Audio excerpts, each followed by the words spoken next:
Денеска можевме да видиме дека беа изречени релативно високи казни за сите обвинети. Од една страна е тоа казна и за, земејќи го предвид делото за кое што и беа осудени, е казна, опомена и апел и за сите институции надлежни во државата, кои што на некој начин дозволија да се случи се тоа.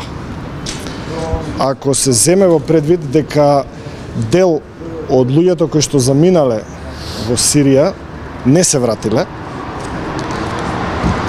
овие луѓе кои што денес беа осудени можат да се сметаат и за среќни од причина што живи се вратиле.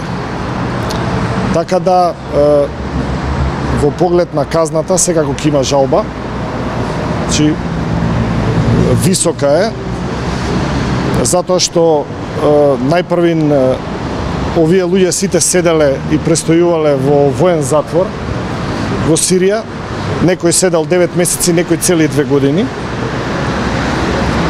биле ранети со тешки рани, значи дел од нив се инвалиди, можевте и да видите, така да веќе се и казнети.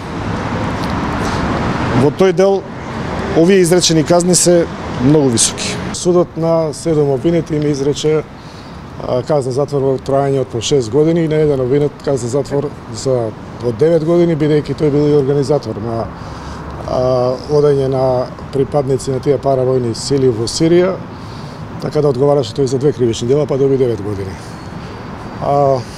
Сигурно, како одбрана, ние во целина не сме задоволени од казната, бидејќи не е негде на законскиот минимум, што очекувавме, затоа што сите обвинети, сите 7 обвинети го признаа кривичното дело за кое се товарат, се каја за истото и ветија пред судот дека воопшто нема повторно да се повтори таква работа. Една друга состојба која сметав дека судот ќе земе во предвид, а која се проверува во документацијата доставена од Американската амбасада, која се и основни докази за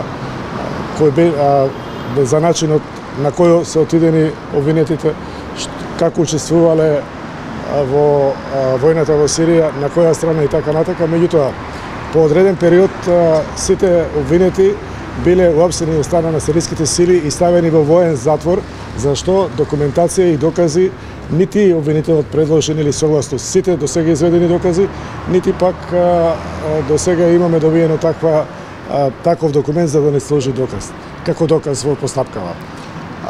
Што би значило и олеснување за обвинетите да, согласно меѓународните стандарди, тој воен притвор што го држале во Сирија, нели во сирискава држава, значи дека согласно меѓународните стандарди треба да им се прифати, односно да им се засмета во казната затвор, како мерка што ја држале таму. Таква состојба до сега немаме.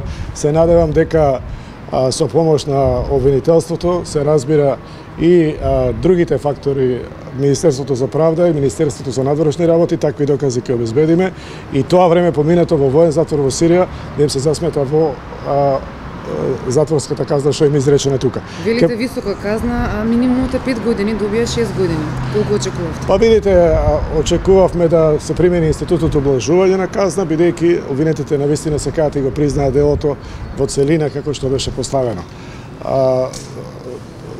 Делот на казната, бидејќи е призната вината, ќе го обжалиме до апелација. Мислам дека таму ќе најдеме на разбирање и во рамките на законскиот минимум би барале да се ублажи оваа казна, што денеска беше изречена од страна на Основниот судски апелски.